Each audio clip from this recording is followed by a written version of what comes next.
بسم اللہ الرحمن الرحیم۔ میرے معزز و محترم دوستو، السلام علیکم۔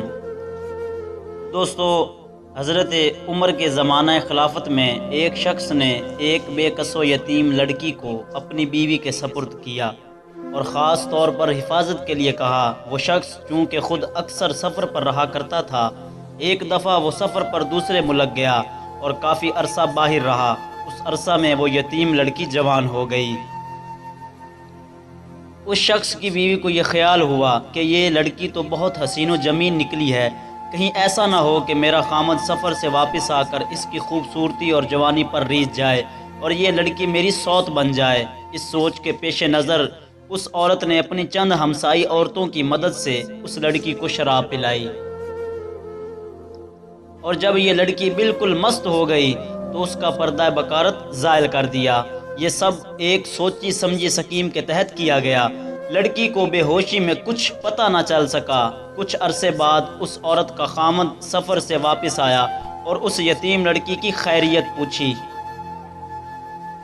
اب بیوی نے رو رو کر کہا کہ اس حرام زادی کا کیا پوچھتے ہو، یہ لڑکی فحاشہ ہے، اب یہ کنواری نہیں، یہ سب کچھ میرے پڑوسیوں نے اپنی آنکھوں سے دیکھا ہے۔ لڑکی کہنے لگی، یہ غلط کہہ رہی ہے، آج تک کسی مرد نے میرے جسم کو چھوا تک نہیں، بخدا یہ عورت مجھ پر تہمت لگا رہی ہے۔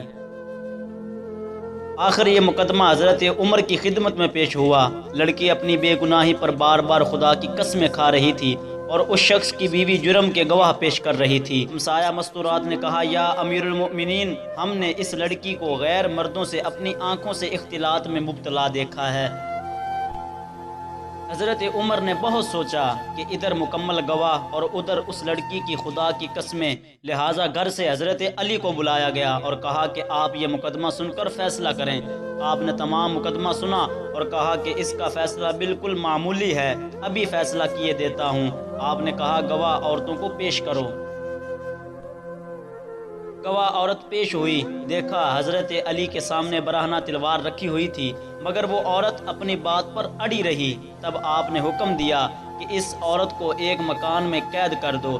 پھر دوسری گواہ عورت کو بلایا گیا اور کہا، جانتی ہے میں کون ہوں؟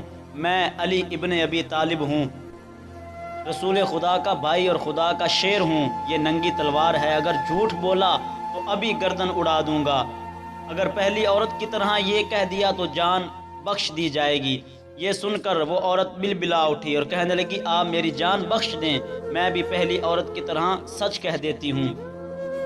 فرمایا، کہو۔ کہنے لگی کہ یہ عورت بالکل بے گناہ ہے، ہم نے اس کا کوئی بھی گناہ نہیں دیکھا ہے۔ اس شخص کی بیوی نے اس خطرے کے پیش نظر کہ اس حسین و جمیل لڑکی سے اس کا خامد شادی نہ کرے، اس یتیم لڑکی کو شراب میں مدہوش کر کے ہماری مدد سے اس کا پردہ بکارت زائل کر دیا۔ آپ نے سن کر اللہ اکبر کا نعرہ بلند کیا اور سب کو اپنے سامنے بلا کر یہ فیصلہ سنایا کہ اس شخص کی بیوی پر تہمت کی حد جاری کی جائے اور اس کو اس کے خامد سے الگ کر دیا جائے، اور ان چاروں گواہ عورتوں سے بکارت کا قصاص 400 درہم لے کر اس یتیم لڑکی کو دیے جائیں۔ اس شخص کو حکم دیا کہ وہ اپنی بیوی کو طلاق دے دے۔